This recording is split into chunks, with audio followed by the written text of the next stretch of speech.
Masukkan di dalam grup kita. Oke, manusia. Ini sekarang untuk kelompok 3 ya? Ya, Bu. Kelompok 3 apa kelompok 4? Kelompok 3, Bu. Oh, kelompok 3 ya?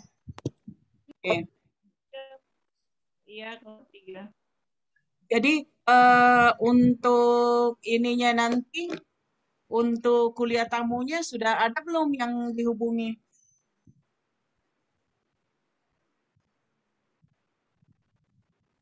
Halo? Mana ketuanya? Nurul Inaya ya? Nurul, bagaimana untuk kuliah tamunya sudah ada? Belum dapat, Bu. Belum dapat sampai sekarang. Mau nggak? Boleh Prof. Feni Haju dari Unhas. Boleh Dr. Agus Salim Buhari. Beliau adalah Kaprodi S3 Kedokteran Unhas. Boleh Prof. Feni. Iya. Kalau Prof. Feni itu kan secara nasional beliau yang ini untuk gizi, stunting bersama Prof. Aca. Baik, Bu. Nanti dihubungi. Bisa pakai dikasih nomornya, Bu. Yang Prof. Boleh. Bisa dihubungi oleh Ibu Ketua. Boleh. Tapi pilih dulu mau Prof. Feni atau Dr. Agus. Dr. Agus Salim. Saya ngikut ke teman-teman aja, Bu. Ke persetujuan teman-teman bagaimana? Kalau yang semester lalu dengan Prof. Feni Haju.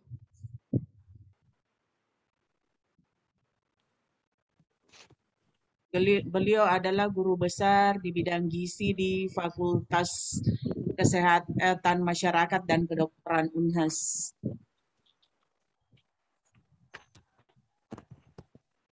Boleh kalau ada yang ini mau lihat dari segi kewirausahaannya juga boleh cari yang sudah ini. Tapi sih kalau saya karena kita semua ini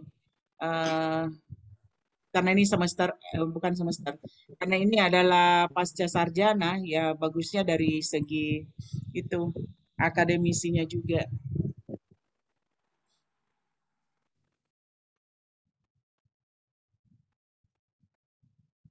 Kelompok yang maju hari ini siapa? Maaf. Ya, Bu. Kelompok 3 ya?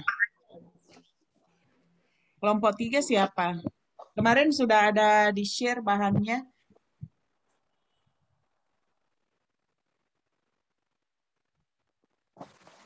Saya belum lihat ada kelompok 3, Bu, di Zoom.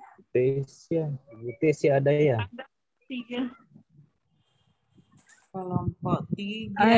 Hadir kelompok 3. Saya termasuk kelompok 3, cuma lagi di jalan ini, Bu. Yuliati, Ibu Yosita. Nuransia, Ibu Tesia Tesya, siap ya? Ashadi, Jadi host. Andi Fitra Rahmadiani, Yosita, Oktaviana Ingrenesa Ajiman, Robi GM Lamau, Hamsia. Oh tadi ini ada izin Robi, Oktaviana, sama satu orang lagi, katanya lagi ada kegiatan di daerah. Tapi Bu, saya Oktaviana bisa masuk, Bu. Oke. Oh, tadi yang diminta izin kan siapa? Bisa jadikan host, Kami Bu. berempat, cuma ini mati lampu, tapi masih bisa, signal masih bagus, jadi bisa masuk. Oke. Terus kalau begitu siapa yang mau presentasi nih? Ibu Tesya. Iya, Ibu Tesia bisa jadi host ya. Iya, bisa. Oke ya, kita mulai aja ya. Ini saya sudah bisa share. Silahkan.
Kita ya yang mulai baca presentasi awal.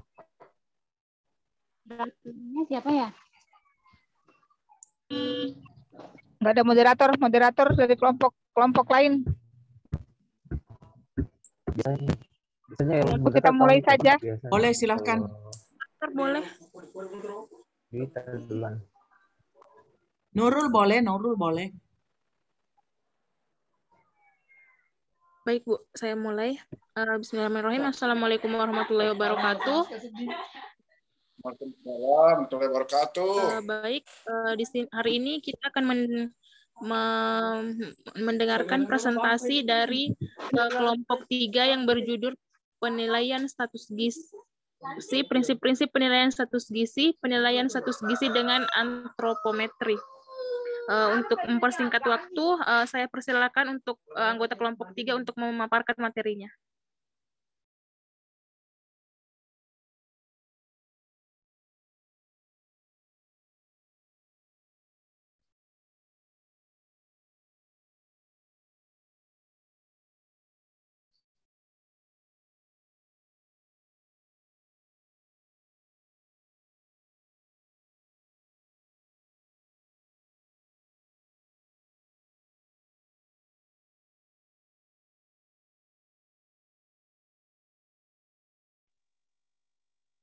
Ayo,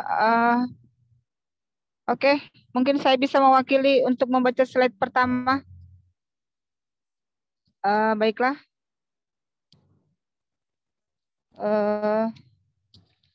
Terima kasih kepada moderator. Dari kelompok 3 akan membahas tentang pada kuliah hari ini kami akan memaparkan hasil kerja kelompok kami, yaitu penilaian status gizi dan prinsip-prinsip penilaian status gizi, penilaian status gizi dengan antropometri. Dari kelompok 3 ada Ibu. Oke. Status gizi atau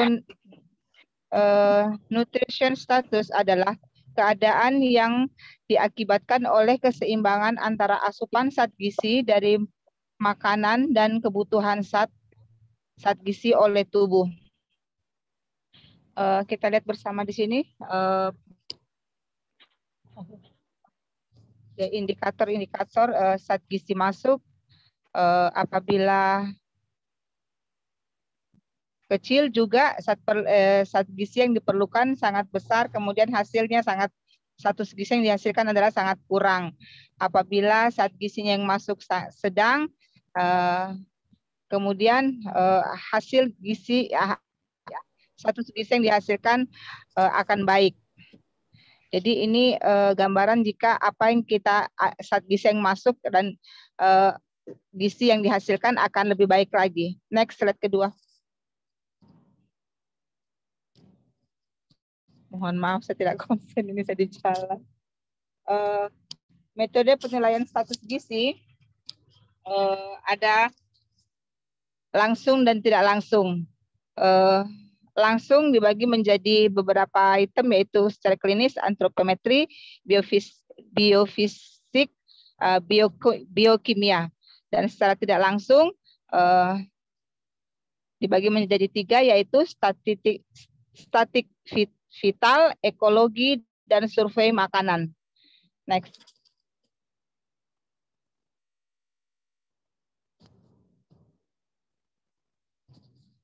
Pemeriksaan klinis, metode ini biasa digunakan untuk mendeteksi kumpulan gejala dan tanda-tanda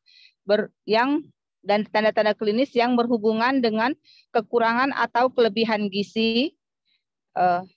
Anamnese, ketika wawancara antara pasien dengan tenaga kesehatan untuk memperoleh keterangan tentang keluhan dan riwayat penyakit atau gangguan kesehatan yang dialami seseorang dari awal sampai munculnya gejala yang dirasakan. Observasi atau pengamatan, kegiatan dilakukan dengan cara melakukan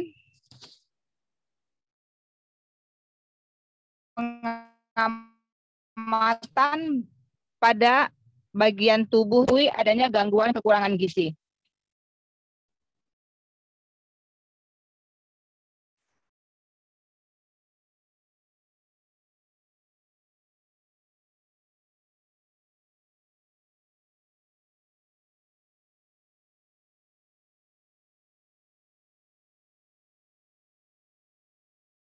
Reaksi yang terjadi atau suara yang keluar dari bagian tubuh. Kemudian untuk pemeriksaan auskultation, mendengarkan suara yang muncul dari bagian tubuh untuk mengetahui ada tidaknya kelainan pada tubuh.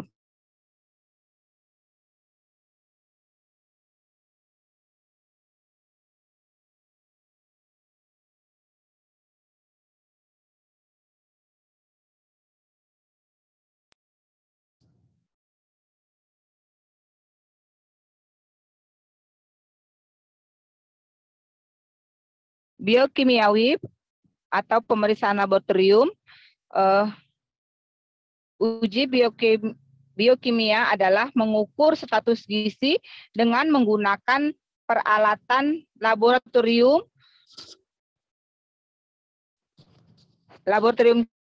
kimia, kemudian data biokimia memberikan informasi tentang status energi, protein, vitamin, dan mineral, keseimbangan cairan dan elektrolit, dan fungsi organ. Kebanyakan tes berdasarkan analisis sampel darah atau urin yang mengandung protein, zat gizi, dan metabolit yang mencerminkan status gizi dan kesehatan. Tes biokimia mengukur zat gizi dalam cairan tubuh atau jaringan tubuh atau ekskresi urin. Contoh, mengukur status iodium dengan memeriksa urin, mengukur hemoglobin dengan pemeriksaan darah dan lainnya. Next.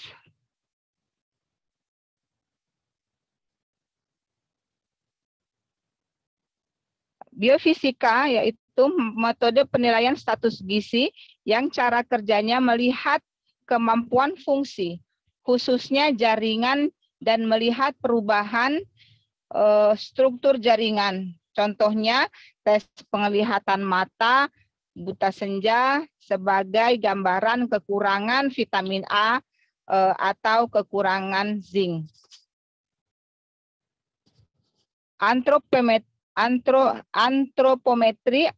Metode antropometri ialah penilaian status gizi menggunakan ukuran berat dan proporsi tubuh. Dari sekian banyak metode pemeriksaan, metode yang sering digunakan adalah metode antropometri. Oke, slide selanjutnya saya persilahkan kepada teman. Baik, kami lanjutkan. Next.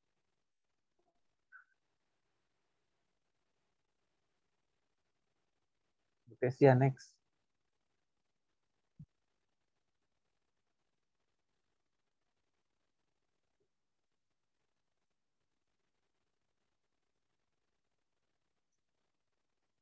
Baik, kita lihat dari statistik viral, pengukuran status gizi dengan statistik viral adalah dengan menggunakan analisa data beberapa statistik kesehatan seperti analisis angka kematian, penyakit tertentu, dan data lainnya yang berhubungan dengan gizi. Kemudian survei konsumsi. Survei konsumsi adalah suatu metode penilaian status gizi dengan melihat dan menghitung jumlah dan jenis makanan yang dikonsumsi oleh individu. Faktor ekologi. Terjadinya masalah gizi biasanya merupakan hasil akhir akibat interaksi dari beberapa faktor. Beberapa faktor ekologi seperti sosial ekonomi, kualitas, aksesibilitas, ketersediaan layanan kesehatan, jumlah makanan yang tersedia sangat tergantung dari keadaan ekologi seperti iklim, tanah, dan irigasi. Next.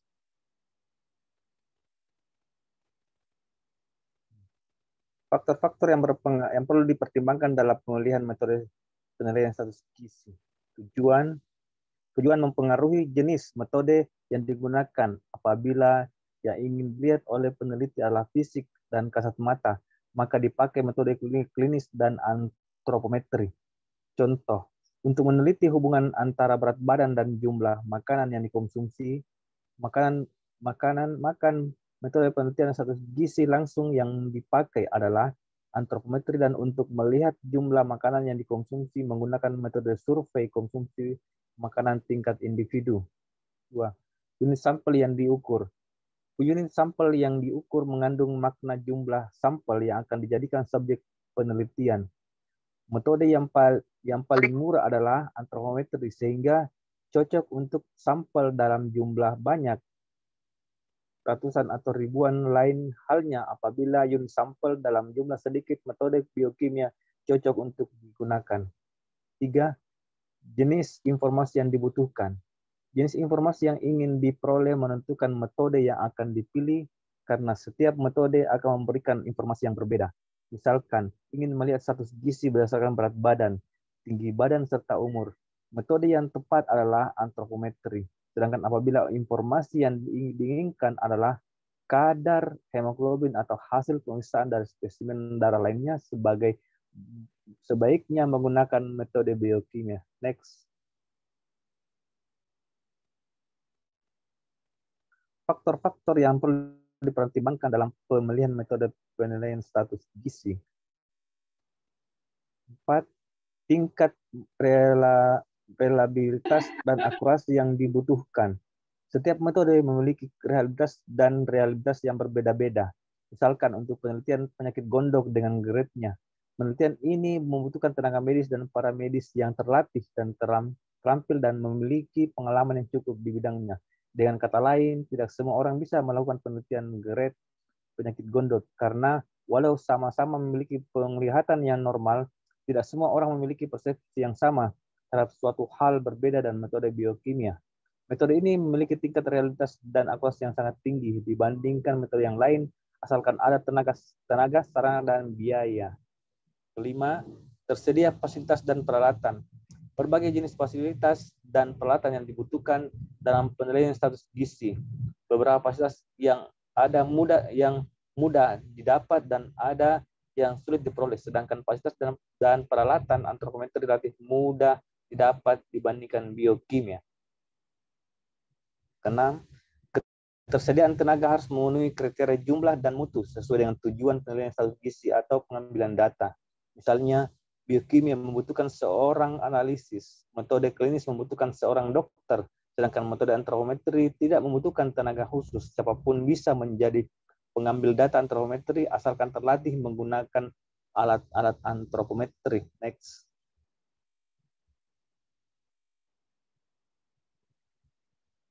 Selanjutnya yang ketujuh adalah faktor waktu. Penelitian atau pengambilan data terkadang membutuhkan waktu yang singkat atau bahkan lama. Metode antropometri klinis biofisik cenderung membutuhkan waktu singkat karena hasil terlangsung bisa dicatat, sedangkan metode biokimia membutuhkan waktu relatif lama karena pencatatan lapangan dan pemeriksaan laboratorium. Yang kedelapan, dari segi dana. Metode biokimia yang membutuhkan dana yang paling banyak. Next. Parameter antropometri. Berat badan menggambarkan jumlah protein, lemak, air, dan mineral yang terdapat dalam tubuh. Perubahan berat badan mudah terlihat dalam waktu singkat dan menggambarkan status gizi saat ini. Alat yang digunakan, dacing, untuk menimbang berat badan balita, timbangan detektor, infant scale, bedroom scale, atau timbangan kamar mandi, timbangan injak digital, dan timbangan berat badan lainnya. Bayi atau balita belum bisa berdiri menggunakan dacing atau infant scale. Oke, selanjutnya tinggi badan atau panjang badan. Tinggi badan atau panjang badan adalah ukuran pertumbuhan massa tulang yang terjadi akibat asupan gizi. Pertambahan tinggi badan atau panjang terjadi pada waktu yang lama sehingga sering disebut akibat masalah gizi kronis. Istilah tinggi badan digunakan untuk anak yang diukur dengan cara berdiri. Panjang badan jika anak diukur dengan berbaring. Tinggi badan dapat diukur dengan menggunakan mikrotois atau stadiometer. Panjang badan diukur dengan infantometer atau alat ukur panjang. Selanjutnya akan dibacakan oleh anggota kelompok yang lain.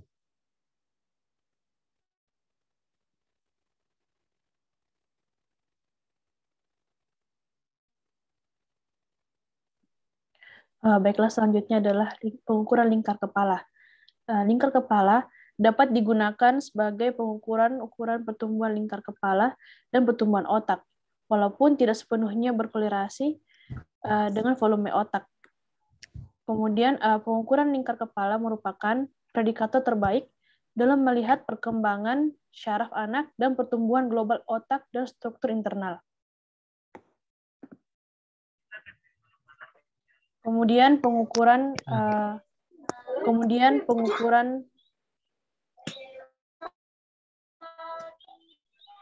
cek apakah selesai terdengar? Ya, silakan lanjut. Kedengaran, lanjut. Maaf. Kemudian lingkar lengan atas atau LLA. Di sini lingkar lengan atas merupakan gambaran keadaan jaringan otot dan lapisan lemak bawah.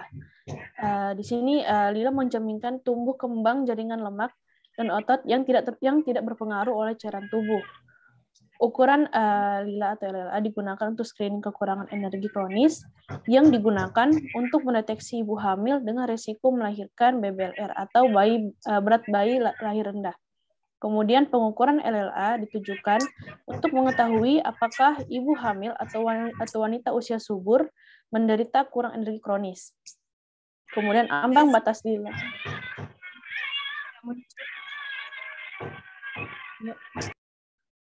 Ambang batas Lila dengan resiko kekurangan energi kronis adalah 23,5 cm. Apabila ukuran kurang dari 23,5 cm, artinya wanita tersebut memiliki resiko kurang energi kronis dan diperkirakan akan melahirkan berat bayi lahir rendah. Kemudian panjang depa. Di sini merupakan ukuran untuk memprediksi tinggi badan bagi orang yang tidak bisa berdiri tegak, misalnya karena bungkuk atau ada kelainan tulang pada kaki. Panjang depa relatif stabil, sekalipun pada orang yang lanjut usia.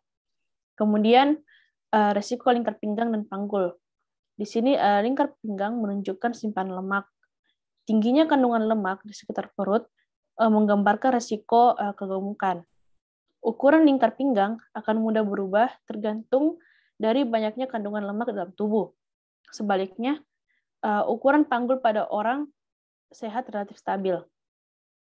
Ukuran panggul seseorang yang berusia 40 tahun akan sama dengan ukuran panggul jika orang tersebut ketika masih berusia umur 22 tahun. Oleh sebab itu, rasio lingkar pinggang dan panggul dapat menggambarkan kegemukan. Ya Allah. Kemudian Pasti bisa dia. indeks antropometri atau bisa disingkat sebagai IMT. Di sini IMT merupakan alat sederhana untuk memantau status gizi orang dewasa, khususnya yang berkaitan dengan kekurangan dan kelebihan berat badan. IMT ini hanya dapat digunakan untuk orang dewasa yang berumur di atas 18 tahun. Nah, di sini indeks antropometri pada anak. Indeks berat badan menurut umur untuk anak 0 sampai 60 bulan yaitu digunakan untuk menentukan kategori. Yang pertama, berat badan sangat kurang, kemudian berat badan kurang, berat badan normal, dan resiko berat badan lebih. Kemudian indeks tinggi badan atau panjang badan untuk anak umur 0 sampai 60 bulan. Di sini digunakan untuk menentukan kategori sangat pendek, normal, dan tinggi. Kemudian IMT menurut umur untuk anak 5 sampai 18 tahun. Di sini untuk menentukan kategori ada gizi buruk, gizi kurang, gizi baik, gizi lebih, dan obesitas. Kemudian IMT menurut umur untuk anak 0 sampai 60 bulan digunakan untuk menentukan kategori gizi buruk, gizi kurang, gizi baik, berisiko gizi lebih dan obesitas. Kemudian indeks berat badan menurut panjang badan atau tinggi badan untuk anak 0 sampai 60 bulan. Di sini digunakan untuk menentukan kategori gizi buruk, gizi kurang, gizi baik, berisiko gizi lebih dan obesitas.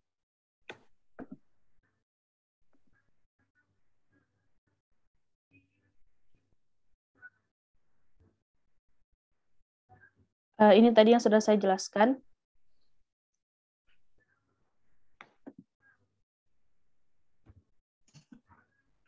Selanjutnya akan dijelaskan oleh teman kelompok saya. Silahkan.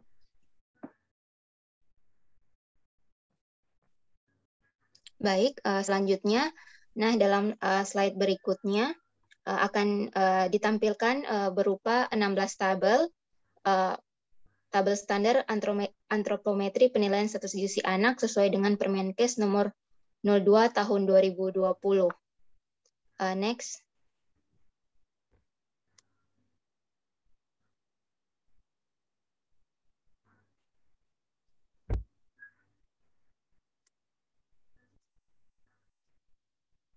Nah, jadi dari tabel 1 ini sudah ditampilkan secara jelas. Yang pertama adalah standar berat badan menurut umur dari anak laki-laki umur 0 sampai 60 bulan. Kemudian di tabel 2 ada standar panjang badan menurut umur untuk anak laki-laki umur 0 sampai 24 bulan. Untuk tabel 3 standar tinggi badan menurut umur anak laki-laki umur 24 sampai 0 bulan. Next. Untuk tabel 4 ada standar berat badan menurut panjang badan anak laki-laki umur 0 sampai 24 bulan. Untuk tabel 5 ada standar berat badan menurut tinggi badan anak laki-laki umur 24 sampai 60 bulan. Untuk tabel 6 ada standar indeks massa tubuh menurut umur untuk anak laki-laki umur 0 sampai 24 bulan. Tabel 7 ada standar indeks massa tubuh menurut umur anak laki-laki umur 24 sampai 60 bulan. Tabel 8 standar berat badan menurut umur anak perempuan 0 sampai 60 bulan. Tabel 9 standar panjang badan menurut umur untuk anak perempuan umur 0 sampai 24 bulan. Tabel 10 standar tinggi badan menurut umur untuk anak perempuan 24 sampai 60 bulan. Tabel 11 standar berat badan menurut panjang badan untuk anak perempuan umur 0 sampai 24 bulan. Tabel 12 standar berat badan menurut tinggi badan anak perempuan umur 24 sampai 60 bulan. Tabel 13 standar indeks massa tubuh menurut umur anak perempuan 0 sampai 24 bulan. Tabel 14 standar indeks massa tubuh menurut umur anak perempuan umur 24 sampai 60 bulan. Tabel 15 standar indeks massa tubuh menurut umur anak laki-laki umur 5 sampai 18 tahun. Tabel 16 standar indeks massa tubuh menurut umur anak perempuan 5 sampai 18 tahun. Next, jadi kalau di tampilan kurang jelas, teman-teman bisa googling di Permenkes nomor 02 tahun 2020, di sana sudah jelas. Next.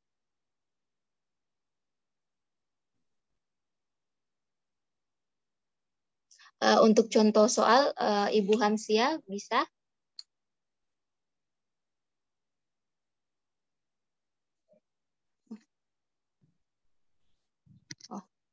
Baik, di sini contoh soalnya.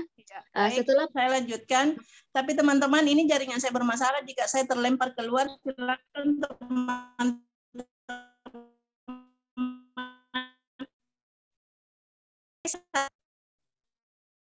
Perhitungan berat badan menurut umur. Contoh perempuan umur 39 berat kilogram. Tinggi badan 102 cm. Berapakah nilai set skor pada kasus tersebut? Jadi di sini kita lihat bahwa rumus set skor ada sama dengan berat badan hitung dikurang median baku rujukan per simpangan baku rujukan. Nah, di sini kita lihat bahwa 16 kg ya dengan umur 39 bulan. Di sini kita lihat di simpang baku rujukan ya, yang di sebelahnya yang ada tabel-tabel di umur 39 bulan itu ya, median baku baku rujukannya adalah 14,4. Ya, hasilnya 16 dikurang 14,4 itu positif. Ya, jadi untuk simpang baku rujukannya kita lihat positif 1 standar deviasi yaitu 16,5 dikurang 14,4. Ya, dikurang median. Jadi positif 1 standar deviasi dikurang median. Nah, hasilnya seed score-nya itu adalah 0,8. 0,8 ini masuk kategori berat badan normal. Ya, next.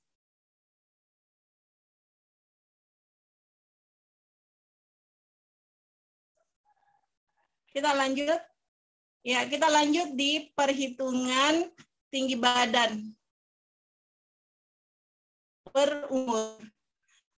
Contoh kasus, anak perempuan berat badan 16 kg, tinggi badan 102 cm. Berapakah nilai set score pada kasus tersebut? Jadi tetap kita lihat rumus set score itu tinggi badan dikurang median baku rujukan persimpangan baku rujukan. Ya tadi timbangannya untuk umur 39 bulan itu kita lihat mediannya adalah 97,1. Ya, jadi 102 dikurang 97,1 itu hasilnya positif. Sehingga simpangan baku rujukan itu positif 1 standar deviasi dikurang median. Jadi 101 dikurang 97,1. Jadi hasilnya sama dengan 1,25. Nah, 1,25 ini masuk kategori normal. Kita lanjut di perhitungan selanjutnya. Berat badan dengan tinggi badan. Next. Ya. Contoh kasus, anak perempuan umur 39 bulan, berat badan 16 kg, tinggi badan 102 cm, nilai skornya berapa pada kasus tersebut. Jadi tetap sama ya, set skornya itu berat badan hitun dikurang median baku rujukan persimpangan baku rujukan. Nah, kita lihat tinggi badan anak tadi adalah 102 cm. 102 cm itu median baku rujukannya adalah 15,8. Ya. Jadi hasilnya positif sehingga simpangan baku rujukan itu adalah 17,4 ya. Jadi plus 1 standar deviasi tadi dikurang median. Jadi 17,4 dikurang 15,8. Jadi adalah 0,125. 0,125 ini masuk di kategori gizi baik atau normal. Ya, next.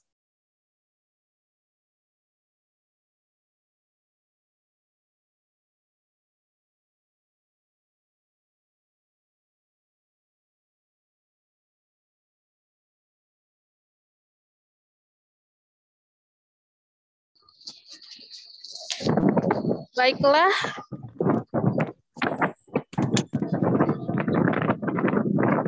Itu tadi presentasi dari kelompok 3. Dipersilahkan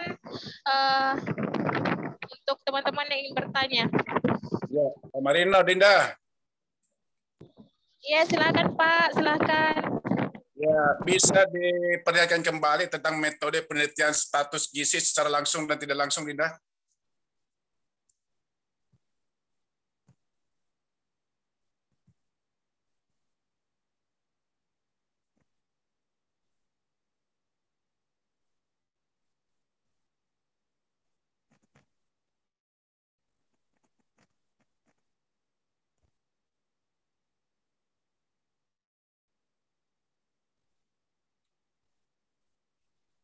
Ya, masih di atas lah ya, Mbak.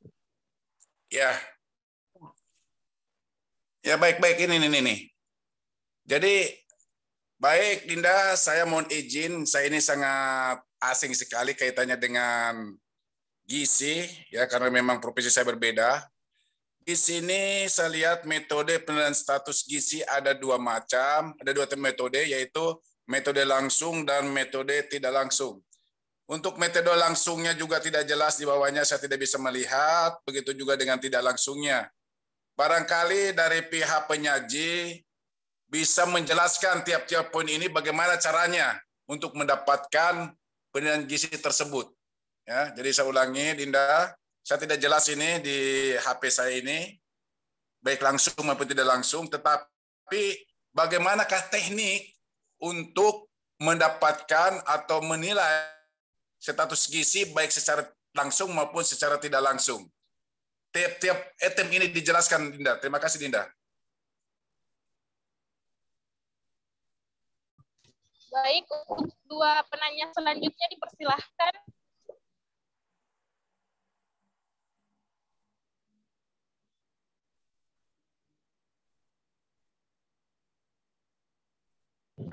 Teman-teman yang ingin bertanya, yang selanjutnya.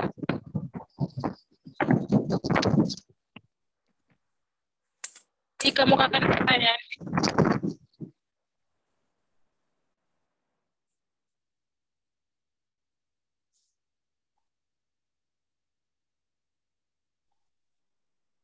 Tabe, Assalamualaikum. Ya, silakan. Terima kasih. Yang ini sih, makasih tadi paparannya. Yang ingin saya mau tanyakan di sini yang telah dipaparkan tentang gizi anak. Bagaimana cara menilai status gizi pada anak? Dan bagaimana cara mengetahui status gizi pada seorang?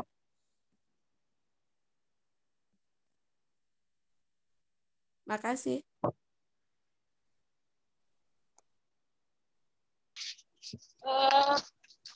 Untuk penanya yang terakhir, dipersilahkan sebelum kelompok 3 menjawab pertanyaannya.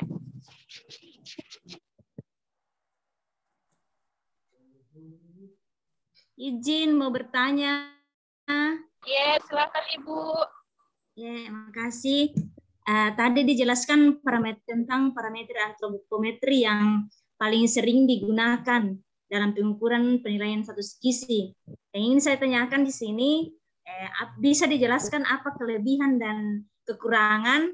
Mungkin ada kelebihan dan kekurangannya dibandingkan dengan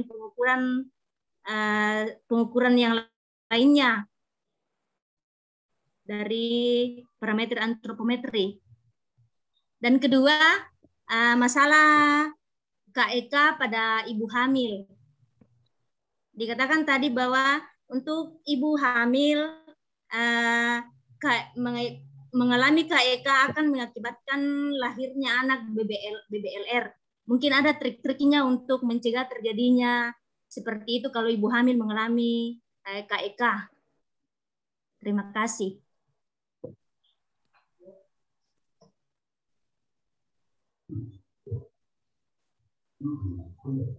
Bagaimana teman-teman kelompok 3? Apakah sudah ada yang bisa dijawab? Ya, sudah. Saya jawab pertanyaan Pak Marino yang nomor 1. Ya, silakan, Bu. Pertanyaan Pak Marino tentang metode penelitian langsung dan tidak langsung. Saya akan mencoba menjelaskan secara singkat ya. Meskipun sebenarnya ini sangat panjang, tetapi insya Allah saya berusaha menjawab sesingkat-singkatnya. Bahwa metode penelitian... Kenapa jadi Sri Dewi? Oh, apakah suara saya didengar? Didengar, Bu, didengar. Bagus, jernih. Oke, soalnya Pak, jaringan saya keluar masuk. Ya, metode penelitian status gizi secara langsung itu peneliti atau pengukurnya itu berhubungan atau kontak langsung dengan masing-masing responden. Kalau yang tidak langsung itu bisa dilakukan secara representatif. Jadi enumeratornya harus langsung bertemu. Ya, itu ya yang pertama pengertiannya. Kemudian penelitian gizi secara langsung, antropometri ya. Saya jelaskan dulu antropometri. Antropometri itu adalah penilaian status gizi dengan menggunakan metode antropometri, ialah pengukuran ukuran dan proporsi tubuh. Ya, beberapa literatur menyatakan bahwa metode antropometri ialah proses pengukuran dimensi Dimensi fisik dan komposisi tubuh. Hasil pengukuran antropometri itu sangat dipengaruhi oleh beberapa faktor, antara lain usia, fisiologis, dan pola makan, serta yang lainnya. Nah, kemudian secara klinis, jadi ini metode secara langsung yang bisa digunakan ini untuk mendeteksi kumpulan gejala dan tanda-tanda klinis yang berhubungan dengan kekurangan atau kelebihan gizi. Metodenya biasanya menggunakan pendekatan riwayat medis dan pemeriksaan fisik. Kemudian selanjutnya biokimia. Nah, beberapa tahapan masalah gizi itu dapat diketahui dengan melakukan pemeriksaan laboratorium. Penyimpanan zat gizi dalam jaringan tubuh mengalami perubahan secara perlahan sesuai dengan status gizi seseorang. Jadi, data biokimia ini memberikan informasi tentang status ya energi, protein, vitamin, dan mineral, keseimbangan cairan dan elektronik, dan fungsi organ. Ya, kebanyakan tes ini berdasarkan analisis sampel darah atau urin.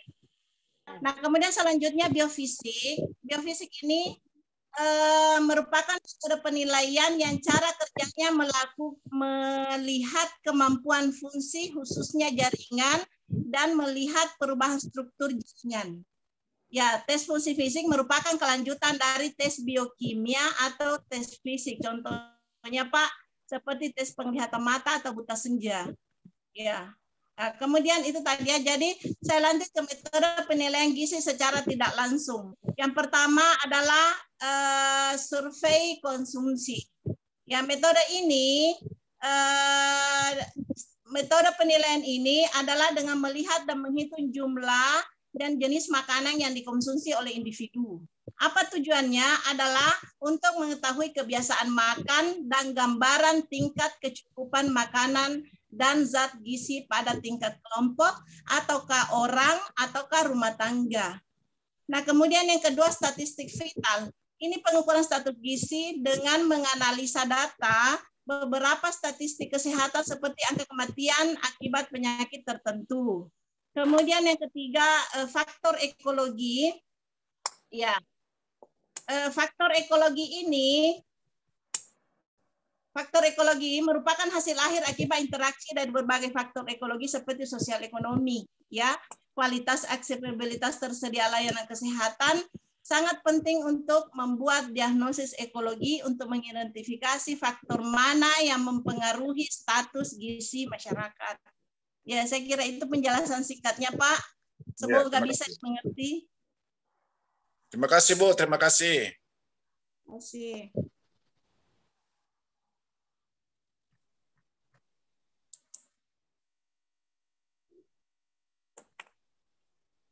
Pertanyaan selanjutnya, apa bisa dijawab? Atau ya, Pak Marino? Ya, sudah cukup, Dinda. Sekalipun belum jelas, karena saya tidak paham tentang gizi, saya terima, Dinda. Terima kasih banyak. Terima kasih, Pak. Selanjutnya, dijawab oleh siapa? Ya, baik. Kami akan menjawab pertanyaan dari yang kedua tentang gizi anak. Bagaimana cara menilai status gizi anak dan bagaimana menilai status gizi pada seseorang, ya. Untuk menilai status gizi pada anak, program pemerintah dalam melihat status gizi anak dengan melalui pendekatan di posyandu, ya. Jadi setiap bulannya bayi dan balita itu diarahkan untuk penimbangan untuk mengetahui bagaimana status gizi anak, apakah terjadi peningkatan per bulannya meningkat ataukah statis ataukah menurun ke situ. Jadi ada namanya KMS, kartu menuju sehat, ya, seperti itu. Jadi kita melihat apakah dia terjadi penaikan dengan scoring dengan warna. Kita bermain warnanya, ada warna hijau, ada warna kuning dan warna merah.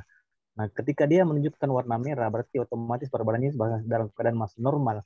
Nah, ketika terjadi perubahan setiap bulannya, berat badan terjadi penurunan, berarti dia masuk ke zona warna kuning. Ya, warna kuning itu menurutnya ada risiko kekurangan status gizi. Nah, kemudian kalau kita lihat dari dia berada di benang warna merah itu berarti terjadi gizi kurang. Nah, ketika terjadi gizi kurang, inilah program pemerintah yang bagaimana mensubsidi atau memberikan suplai asupan gizi terhadap bayi-bayi, balita, dan anak sampai 5 tahun untuk memenuhi status gizinya dengan program pemberian makanan ASI ataukah apakah bisa seperti itu untuk program dari dijalankan oleh pemerintah dan Kementerian Kesehatan seperti itu. Kemudian bagaimana menilai status gizi seseorang caranya adalah dengan cara tadi seperti apa? Ada dengan cara memeriksa dengan antropometria, jadi mengukur berat badan atau mengukur lingkar lengan tubuh sehingga untuk mengetahui apakah termasuk di scoring gizi bagus atau tidak. Kemudian juga kita melihat dari rumus tadi ada untuk menilai berat badan ideal, ya, berat badan ideal. Ketika kita mengukur berat badan ideal, nanti setelah hasilnya muncul dan di bawah, berarti itu termasuk gizi kurang. Jadi ada indikator sehingga kriteria dalam masuk gizi baik, ya, seperti itu. Mungkin begitu. Saya kembali ke moderator. Sedikit, saya tambahkan sedikit untuk pertanyaan nomor 2 ya. Ya, silakan. Halo. Ya. Oke, silakan lanjut. Anak, ya, untuk menilai status gizi pada anak, saya ulangi tadi bahwa ada kategori dan ambang batas status gizi anak, ya. Jadi cara pengukurannya itu sudah betul seperti yang dijelaskan Pak Sadi tadi, bahwa itu dilakukan pengukuran antropometri tiap bulan di Posyandu untuk anak 0 sampai 5 tahun. Nah, untuk indeksnya itu tadi berat badan per umur, panjang badan per umur, tinggi badan per umur, ya, kemudian IMT per umur. Nah, itu ada kategori khusus status gizi masing-masing, kemudian ada ambang batas dan set skornya. Nah, untuk anak 0 sampai 60 bulan. Tetapi untuk orang dewasa itu bisa memakai indeks massa tubuh dengan rumus berat badan per tinggi badan kuadrat. Nah, sedikit saya jelaskan bahwa status gizi pada anak itu sangat mempengaruhi dalam pertumbuhan dan perkembangannya. Di pertumbuhan, karena pada anak ya itu terbagi 2, ada pertumbuhan, ada perkembangan. Untuk pertumbuhan, dan ini semua bisa dinilai dari status gizi anak secara penglihatan, ya. Jadi tadi secara pengukuran. Kemudian yang kedua itu kita bisa melihat dari pertumbuhan dan perkembangannya. Untuk pertumbuhannya termasuk metrinya, ya, tinggi badan, berat badan, dan lingkar kepala. Untuk perkembangannya itu terdiri dari bisa dilihat dari survei deteksi dini tumbuh kembang yang bisa juga dilakukan di Posyandu. Itu menyangkut screening perkembangan, di dalamnya ada perkembangan motorik kasar, motorik halus, kemudian ada KGE-nya, ada perkembangan kejiwaannya, dan lain-lain sebagainya. Nah, di sini status anak ini sangat mempengaruhi. Ketika seorang anak normal status gizinya, biasanya pertumbuhan dan perkembangannya juga itu mengikuti kurva normal di SD IDTK-nya tadi. Kemudian jika misalnya dia mengalami apakah dia ada masalah, ya, underweight, kemudian dia misalnya stunted atau dia wasted, itu maka di perkembangannya nanti itu juga akan mengalami suatu masalah. Apakah di perkembangan motoriknya, bahasanya, dan lain sebagainya. Kemudian saya lanjut bahwa status gizi, itu tadi, ya, status gizi pada seseorang yang dewasa, jadi itu tadi mulai umur 18 tahun bisa dipakai pengukuran IMT massa tubuh dengan rumus berat badan per tinggi badan kuadrat. Nah, untuk ibu hamil itu bisa dipakai lingkar lengan atas dengan pengukuran lingkar lengan atas, terutama pada wanita usia subur dan wanita hamil. Biasanya kita pakai itu 3,5. Sekarang untuk bayi-bayi kita itu sudah mulai juga ada pengukuran lingkar lengan atas. Ya, saya kira itu untuk jawaban nomor 2 tambahan.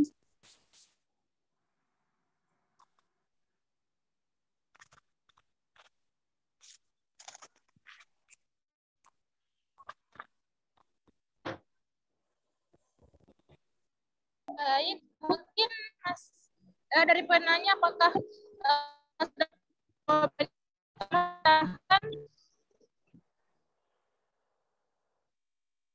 Ya, sudah jelas. Makasih.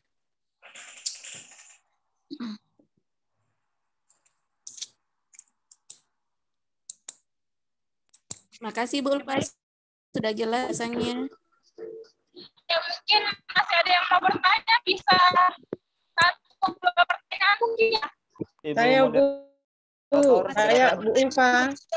Masih ada pertanyaan tadi. Masih ada Bu Ulfa. Ibu moderator. Yang nomor 3 belum dijawab. Ya.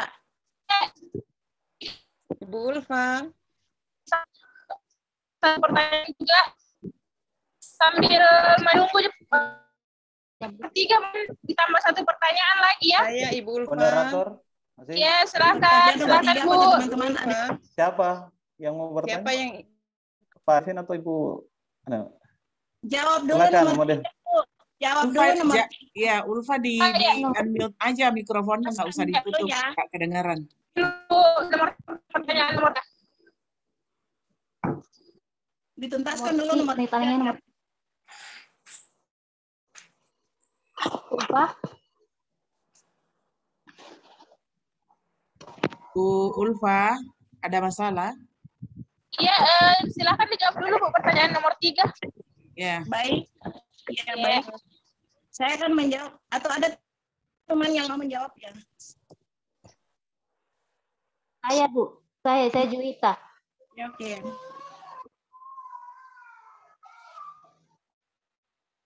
Ya, terima kasih. Silakan dijawab. Terima kasih.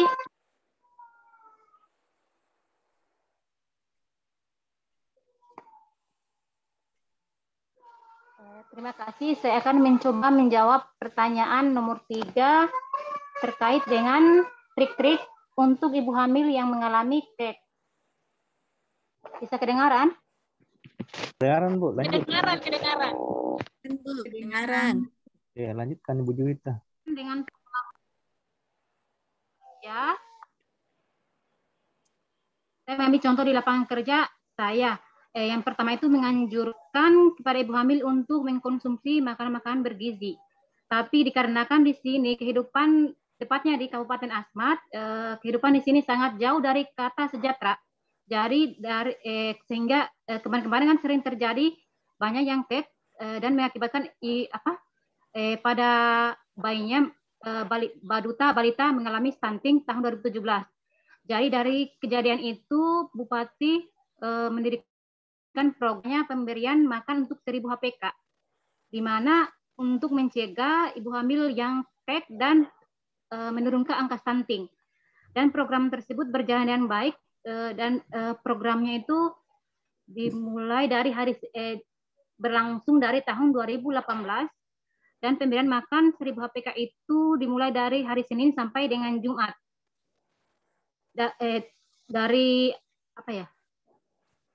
Dari pemberian 1000 makan HPK tersebut, sekarang sudah dilihat hasilnya yang penurunan angka stunting untuk wilayah Asmat dan angka kejadian dan ibu hamil yang mengalami anemia. Terus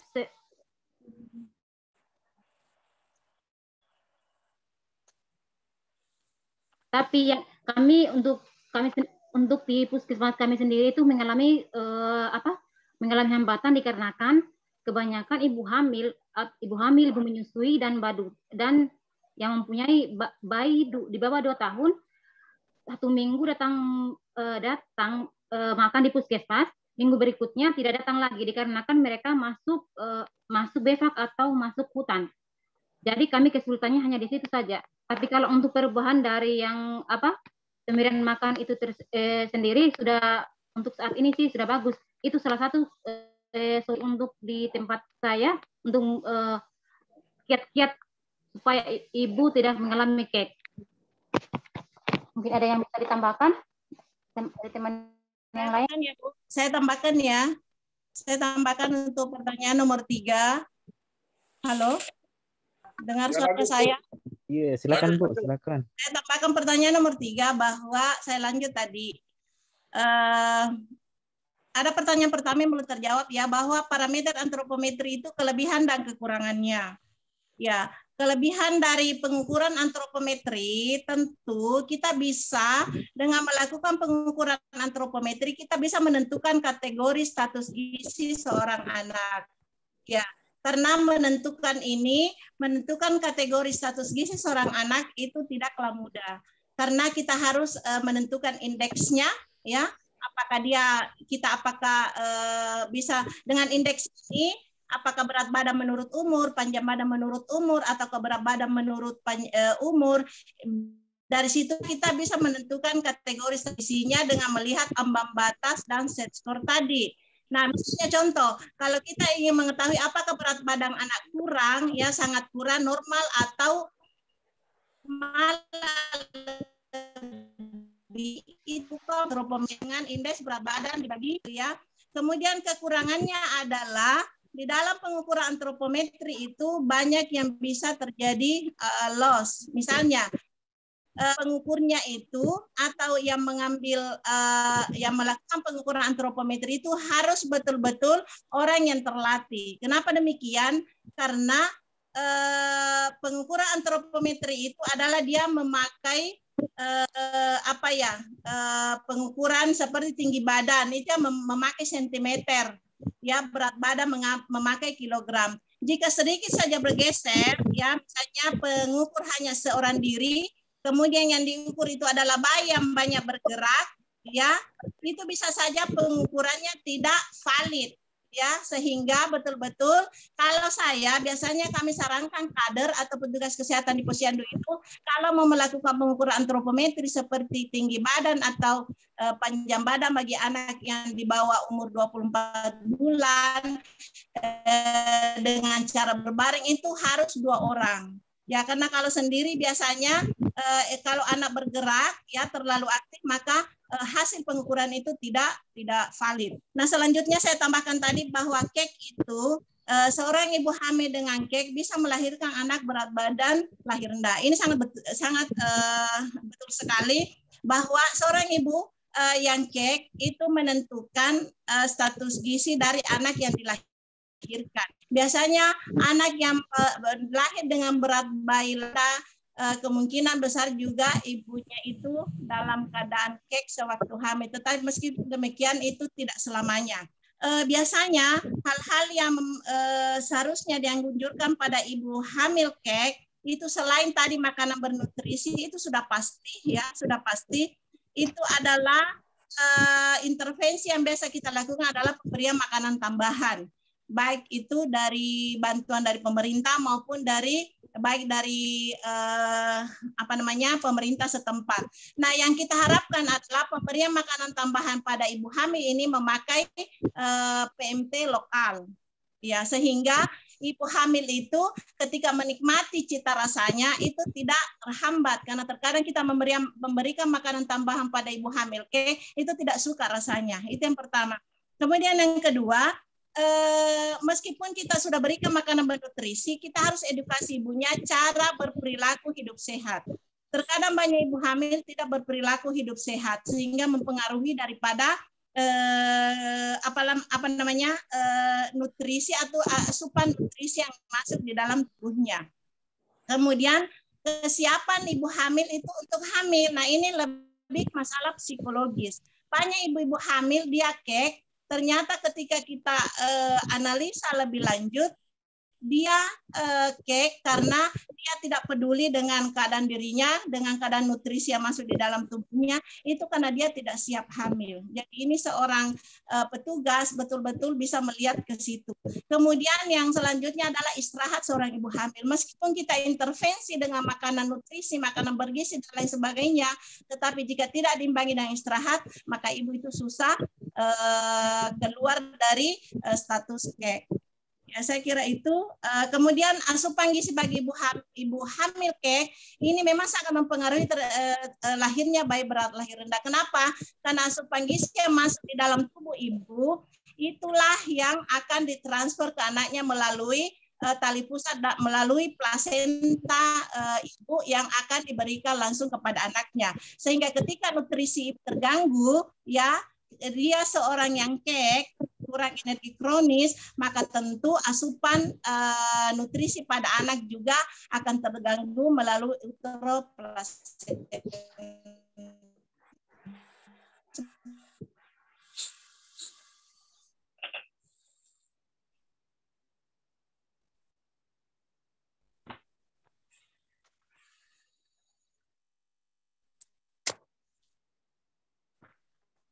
Ya, terima kasih Bu Hamsia sudah jelas. Terima kasih. Terima kasih sudah menjawab pertanyaan dengan baik. Mungkin bisa ditambah satu pertanyaan lagi. Saya Masih. Bu Ketua. Raise hand, soalnya saya bingung nanti kalau bersamaan bicara. Ibu Aziza, pernah Ibu Aziza bertanya. Silahkan. Silahkan, Bu. Oke. Ini kebetulan saya kan punya anak ini balita 3 tahun ya. Permasalahannya itu malas makan. Apakah hanya dengan susu saja bisa membuat gizinya, bisa memperbaiki gizinya? Dan itu hal-hal apa saja yang perlu dilakukan agar status gizi anak dalam kondisi baik? Terima kasih.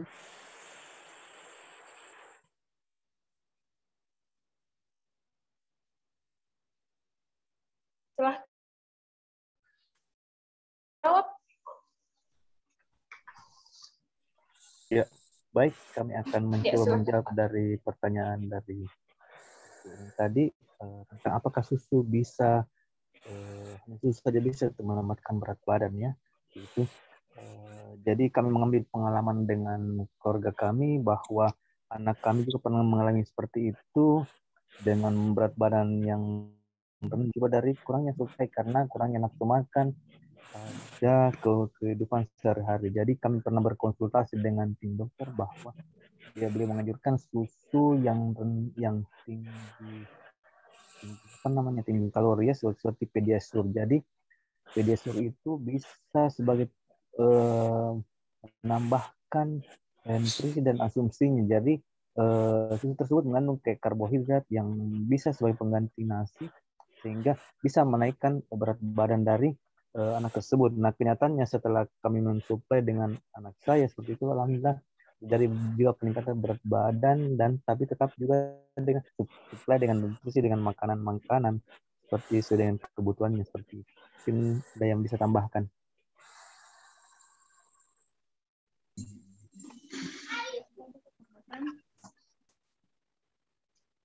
Saya bisa tambahkan.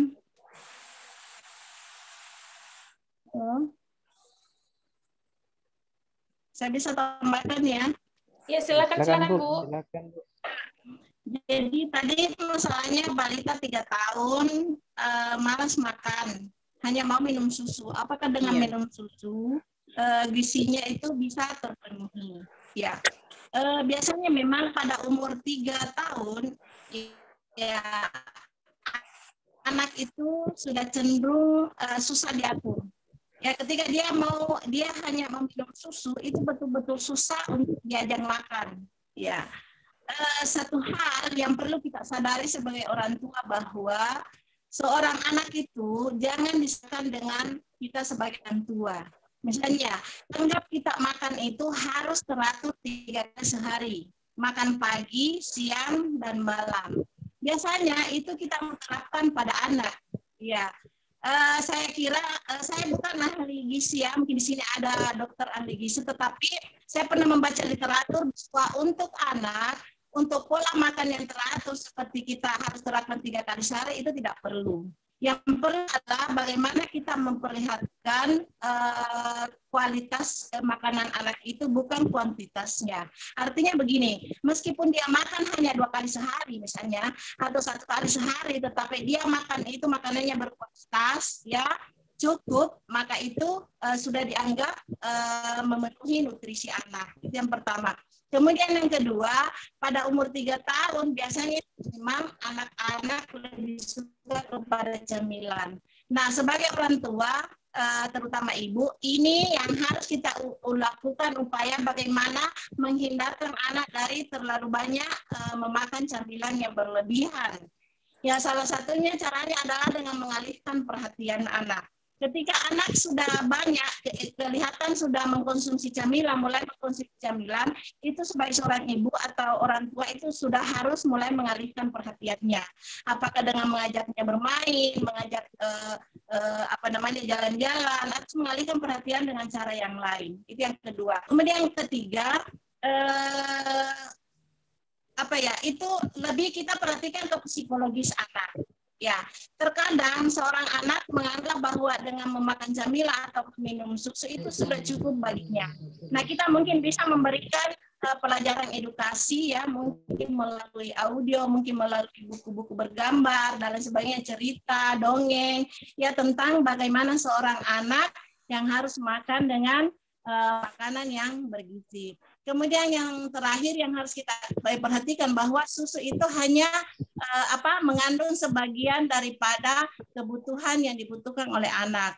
Ada hal lain yang terkadang kita lupakan. Terkadang kita sudah memperhatikan gizi makronya ya, seperti protein, karbohidrat, lemaknya, tetapi kita lupa bahwa ada kebutuhan mikronutrien, yaitu vitamin dan mineralnya, sehingga anak juga itu harus diperkenalkan dengan makan buah-buahan ya dan lain sebagainya. Saya kira itu.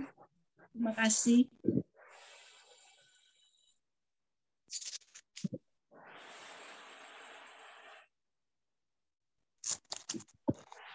Saya boleh menambahkan nggak? Bagaimana dengan jawabannya? Apakah sudah cukup atau masih ada yang bisa menambahkan, Bu? Mungkin Dokter Rusma bisa menambahkan. Ya, Dokter Rusma nih yang ahli gizi, Dokter. Tidak ya. Kebetulan saja. Mohon izin Ibu Rektor. Jadi kalau untuk masalah Bu Azizah ya, jadi sebenarnya kan kalau anak itu kan bukan kalau begini, kalau bukan pemikiran saya punya jurnal. Jadi anak itu adalah orang dewasa yang kecil, tidak diperlakukan seperti orang dewasa begitu ya. Jadi dia kan artinya apa? Dia kebutuhannya tuh kalau pertumbuhan itu beda loh. Kebutuhan anak itu kalau dibandingkan dewasa, misalnya umur taruhlah ya misalnya 3 tahun atau umur 10 tahun, itu dia bisa lebih besar daripada kita orang dewasa. Karena dia tumbuh, dia akan butuh zat gizi itu untuk tumbuh, untuk dia menjadi besar, untuk dia menjadi tinggi. Dia masih bertambah volumenya, besarnya dan tingginya begitu ya. Sedangkan kalau orang dewasa itu makan itu kan sebenarnya kita hanya untuk mempertahankan kelangsungan hidup ya, sama kebutuhan-kebutuhan yang kita butuhkan, baik itu makronutrien ataupun mikronutrien supaya terpenuhi seperti itu. Nah, kemudian kalau berkaitan dengan berapa banyak yang harus dimakan oleh anak, ya, jadi kalau misalnya tadi yang dikatakan oleh Ibu Hamsia bahwa saya setuju kalau kita berpikir kualitas gitu ya, jadi quality food ya, jadi quality dari makanan itu, bukan kuantitasnya. Tapi kita harus ingat gitu ya bahwa metabolisme tubuh manusia ini kan kita sudah harus atur begitu. Nah, kita harus atur pada saat anak-anak itu di usia tumbuh. Nah, artinya kalau misalnya kita menyerah gitu dengan memberikan anak cuma 1 kali makan gitu ya, 1 kali makan saja, kemudian kita anggap bahwa kebutuhan anak itu sudah cukup, itu menurut saya itu juga tidak tepat gitu ya. Jadi yang harus kita lakukan adalah saya kira mungkin juga teman-teman sudah tahu bahwa kita punya aturan untuk memberikan makan anak gitu ya pada usia berapa, kemudian pada usia di atas 1 tahun anak itu sudah makan seperti makanan keluarga begitu. Ya, karena memang ususnya saluran cernanya sudah siap untuk menerima jenis makanan seperti makanan keluarga. Nah, pada saat itu memang harus ada trik-trik yang kita lakukan, bagaimana caranya memperkenalkan makanan yang biasanya anak mungkin lebih banyak volumenya adalah susu, kemudian kita perkenalkan mereka makan keluarga. Jadi makanan keluarga itu ya termasuk kita harus 3 kali makan, pagi, siang, dan malam. Kemudian kita ada snacking time ya, snacking time di jam 9 atau jam 10, kemudian di jam 3 atau jam 4 sore ya, ataupun mungkin di jam 9 malam seperti itu kalau anaknya belum tidur. Jadi kita harus perhatikan itu. Jadi yang terpenting adalah kita harus tahu dulu kebutuhan anak ini berapa banyak dalam satu hari. Berapa kalori yang harus masuk pada anak ini. Artinya kalau sampai kebutuhan anak itu tidak sesuai dengan yang dia butuhkan, ya pasti akan terjadi balance negatif kan, berbalance energi negatif. Artinya anak akan menjadi kurus, pasti. Itu pasti anak menjadi kurus. Jadi kita berikan kebutuhan asupannya sedikit, padahal mungkin anak ini kan banyak bergerak ya, banyak bergerak, tidak sesuai dengan yang masuk sama dengan yang keluar. Dan itu pasti anak akan menjadi kurus. Kemudian kalau dikatakan tadi susu ini apakah menjadi dengan susu itu akan sudah terpenuhi kebutuhannya? Kita harus lihat dulu kondisinya di mana gitu ya. Jadi kalau misalnya anak itu dalam kondisi yang sehat, kemudian kita jadikan susu sebagai makanan utama, itu adalah salah ya. Jadi itu salah karena kita tidak saluran cerna anak ini sudah siap untuk menerima jenis makanan rumah tangga. Kalau kita membiasakan dia cuma makan minum susu, ini kan anak tuh kan mengikuti pola begitu seperti itu. Jadi ini sebenarnya tidak benar, tidak tepat. Kita harus bagaimana orang tua memperkenalkan pola makan yang benar. Begitu itu mau bagaimanapun saya sudah banyak menerima pasien anak. Dan yang kita salahkan itu, yang salah itu adalah orang tua. Mau tidak mau, apapun yang dilakukan oleh anak itu adalah salah orang tua. Jadi salah orang tua memberikan bagaimana cara dia memberikan pola makan yang benar gitu ya. Cara makan yang benar itu harus tahu gitu. Jadi orang tua itu sebenarnya orang tua zaman sekarang, orang tua zaman now itu harus pintar untuk mencari informasi. Jadi mencari informasi bagaimana supaya anak ini terpenuhi kebutuhannya. Bagaimana caranya supaya makannya benar, pola makannya betul. Jadi kalau ada orang tua yang menyerah dengan apa yang sudah terjadi, ya sudahlah anak saya mau begini, saya pikir itu tidak tepat. Kita justru harus mencari solusi karena saya bilang tadi orang tua zaman now adalah orang tua yang peduli dengan informasi gitu. Update informasi selalu ada. Kalau perlu kita cari tahu bagaimana agar kondisi anak kita menjadi benar ya, baik gizinya bagus begitu ya. So, kemudian yang perlu saya tambahkan juga ini karena kebetulan ya mohon maaf maksudnya ini bidang saya begitu ya. Jadi kalau penentuan gizi itu harusnya tadi yang pertama kali itu harus tahu dulu tujuannya apa. Harus ditampilkan ya tujuan kita menentukan status gizi apa. Karena penentuan status gizi itu kan kalau kita lihat isinya, jadi isinya dari dalam apa yang sudah ditampilkan oleh teman-teman tadi. Jadi ada penentuan status gizi masyarakat, kemudian penentuan status gizi individu. Itu artinya memiliki memang tujuannya berbeda gitu ya. Tujuan berbeda untuk masyarakat, kemudian untuk individu. Nah, kalau misalnya kita pada masyarakat kan kita pasti kalau menentukan status gizi itu mau apa? Kita mau cari masalah kan, mencari masalah yang terjadi pada masyarakat misalnya atau pada individu, apakah memiliki masalah gizi atau tidak. Seperti itu ya. Kau mau dekat-dekat situ nah. Kemudian yang berikutnya adalah kalau berhubungan dengan penelitian, misalnya tadi faktor ekologi yang berhubungan dengan gangguan gizi, misalnya apa. Kemudian setelah kita mendapatkan, kita memberikan usulan. Kita memberikan usulan untuk perbaikan apabila terjadi masalah gizi, seperti itu. Ya, kemudian yang perlu juga saya tambahkan gitu ya, bahwa antropometri mungkin teman-teman baik itu di tenaga kesehatan sangat kenal gitu ya, sangat tahu sekali bahwa kita untuk menentukan status gizi kita adalah IMT ya. Namun ternyata memang ilmu sains dalam medis itu selalu berkembang gitu ya. Jadi banyak sekali penelitian yang terjadi bahwa kalau kita cuma mengandalkan IMT itu kita tidak valid gitu loh ya. Misalnya saja, kalau misalnya teman-teman bertemu dengan pasien yang mengalami organomegali atau pembengkakan organ, ya, taruh misalnya apa? Misalnya ada hepatomegali, pembesaran hepar. Kemudian biasanya kan diikuti dengan asites atau cairan yang sangat besar, perutnya besar. Kayak mungkin teman-teman bisa bayangkan. Kemudian kita timbang, ya, kita timbang berat badannya. Biasanya dalam kondisi yang asites, perut besar itu kakinya juga ikut bengkak. Jadi ada udem, ya, atau boleh kita bilang mungkin udema nasarka atau pembengkakan seluruh tubuh. Kemudian kita timbang berat badannya. Apa yang akan terjadi? Berat badannya kan besar, ya. Ya, jadi secara aktual berat badan ini tidak bisa dipakai untuk menentukan gizi. Gitu. Ya, karena nanti kan kita mau pakai IMT kan ya, berat badan per tinggi badan dalam meter kuadrat. Begitu kan Bu ya?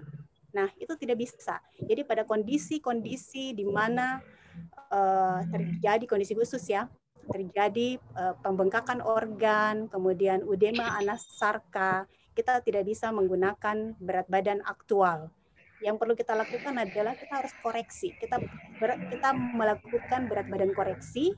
Jadi seberapa banyak pembengkakan ini yang terjadi dari persen seluruh berat badan tubuh, atau kita menggunakan LLA, lingkar lengan atas. Lingkar lengan atas. Jadi lingkar lengan atas bukan hanya digunakan pada wanita hamil. Makan deh. Ya, Bu, ya. Jadi lingkar lengan atas itu bisa juga digunakan pada kondisi khusus seperti yang saya sebutkan tadi. Kemudian pada orang yang tidak bisa berdiri, pada pasien-pasien yang tidak bisa berdiri, kan kita mau timbang kan. Nah, kita bisa menentukan estimasi berat badan dari pengukuran lingkar lengan atas. Seperti itu. Ya, kira-kira itu dulu saya. Kayaknya tadi masih ada, cuma lupa lagi ya. Ya, mungkin seperti itu teman-teman. Memang kalau bicara gizi banyak sekali. Ya, terima kasih. Terima kasih Dokter Ros. Baik, saya serahkan ke Ibu Rektor. Masih ada? Oh, Pak Hamas ya? Oh, masih ada ya? Oke, silakan lanjut. Bismillah, Assalamualaikum warahmatullahi wabarakatuh. Jadi tadi kelompok 3 sudah memberikan penyajian yang luar biasa. Yang sebenarnya tema kita hari ini sebenarnya antropometri ya. Tapi pembahasan tadi melebar sampai pengukuran status gizi pada metode yang tidak langsung dan mungkin juga yang langsung dijelaskan sebagian ya. Oleh karena itu mungkin ke depan ya, untuk kami barangkali yang belum tampil ini, ketika sudah digariskan bahwa yang mau difokus adalah antropometri misalnya, mungkin kita lebih banyak kaji situ, atau mungkin kita fokus saja memberikan penjelasan di itu. Ya. Berikut tadi saya jelaskan bahwa antropometri itu adalah metode yang paling banyak ya dipakai ketika pengukuran status gizi langsung. Ya. Yang berkaitan dengan itu adalah berat badan dan tinggi badan. Ya. Mungkin pertanyaan saya barangkali kasuistik sifatnya ya, karena mungkin tidak banyak terjadi.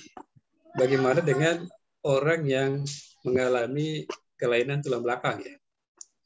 Di mana kita ketahui bahwa di dalam ilmu medis ada namanya skoliosis, kifosis, lordosis.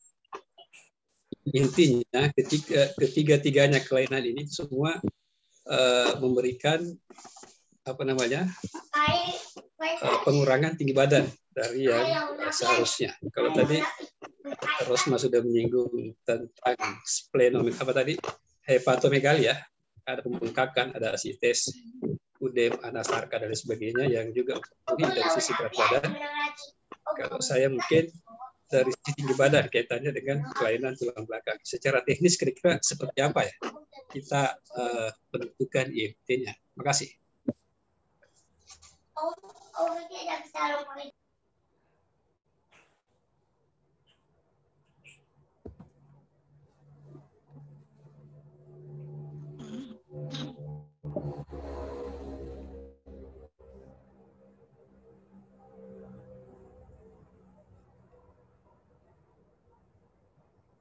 Ini saya bantu jawab ya, karena itu ada rumusnya. Tapi saya bukunya kelupaan, ada di Palembang. Saya lupa juga. Ada rumusnya. Jadi rumusnya untuk kelainan tulang belakang, kemudian pada patah tulang, itu ada rumus yang kami pakai untuk perhitungan tinggi badan. Jadi ada. Ya, kalaupun misalnya oh ya, tadi kalau saya tidak salah tadi ada menyinggung tentang ini nggak, panjang depa. Ada nggak teman-teman? Ya. Ada tadi ya yang kelompok itu ya, panjang depa ya? Iya dok, iya dok. Oh iya, nah itu bisa ya. Jadi itu bisa dipakai. Jadi panjang depa tuh yang ini loh Pak, tangan ya. Itu bisa jadi panjang dari ujung sini ya. Jadi dari ujung jari tengah itu sampai ke tengah sini itu bisa dikali 2. Itu dikali 2 sampai di pertengahan tubuh. Itu panjang depa itu untuk mengetahui tinggi badan. Jadi estimasi tinggi badan. Itu dan hampir dikatakan sih cukup valid. Atau misalnya kita pakai tinggi lutut. Nah, tinggi lutut itu juga ada rumus ya. Ada rumusnya baik untuk perempuan atau laki-laki itu ada. Saya biasa pakai ya, tapi ya kadang-kadang saya ingat, kadang-kadang tidak itu. Nah, itu jadi kalau kita pakai tinggi lutut biasanya sih kami pakai untuk yang lansia. Jadi yang di atas 65 tahun, kemudian pada pasien-pasien yang tidak bisa berdiri, yang kita tidak bisa ukur tinggi badan secara aktual, jadi dia harus berdiri di stadiometer, itu kita pakai mengukur tinggi lutut atau panjang depa. Begitu, Pak. Ya. Kalau untuk yang misalnya ada yang amputasi begitu ya, itu juga ada rumusnya. Ada rumus untuk pengukuran tinggi badan. Termasuk berat badan. Semua bisa diakali sih sekarang gitu. Di-share dok ya, rumusnya tolong. Di-share nanti suatu saat dok ya. Terima kasih.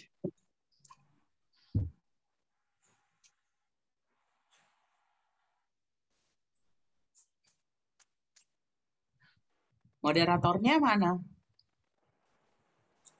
Iya Bu, ada. Ya. Oke ya. Jadi semua sudah memberikan tadi kontribusi pemikiran, share ilmu kepada semua yang hadir pada perkuliahan hari ini. Banyak hal baru yang bisa kita tangkap, termasuk saya secara pribadi ya. Karena dalam hal ini tentu yang memiliki keilmuan gizi klinik itu jauh lebih memahami lagi tentang metode atau cara ataupun keilmuan daripada gizi klinik itu sendiri dibandingkan dengan gizi masyarakat secara umum ya. Itu memang ada perbedaan.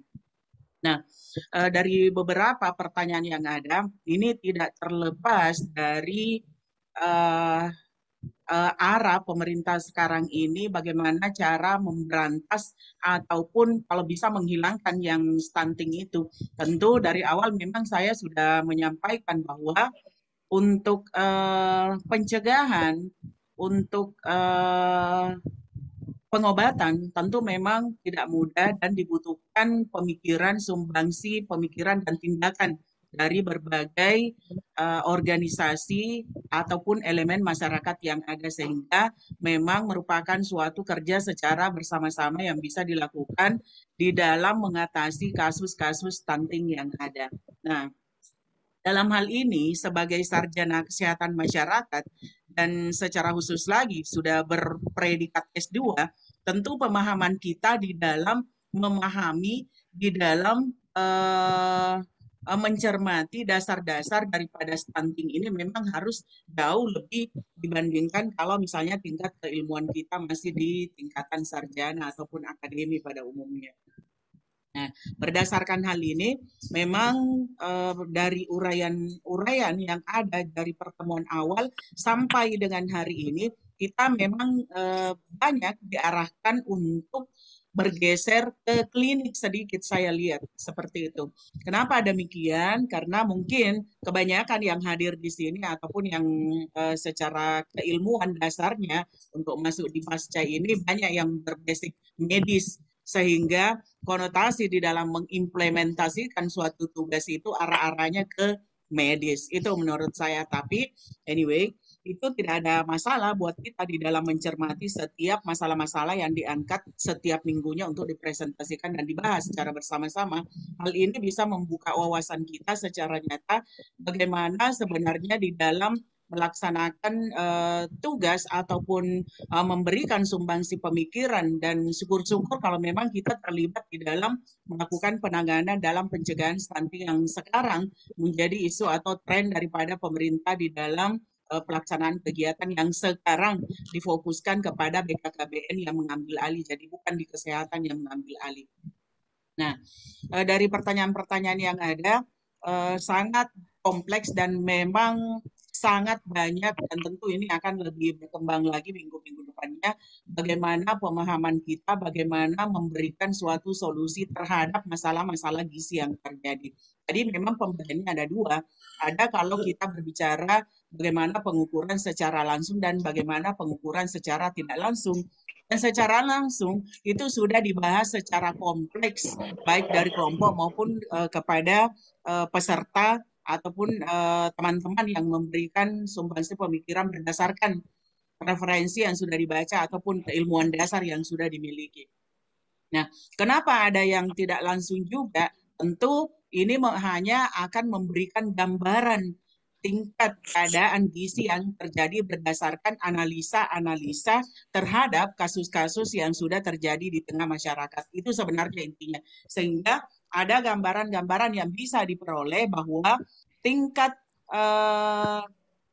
kematian misalnya atau kesakitan yang terkait dengan gizi itu bisa dipelajari berdasarkan dari statistik dari angka kematian ataupun angka kesakitan yang terjadi di dalam suatu wilayah, sehingga dikatakan itu secara tidak langsung untuk menilai status gizi atau keadaan gizi suatu masyarakat.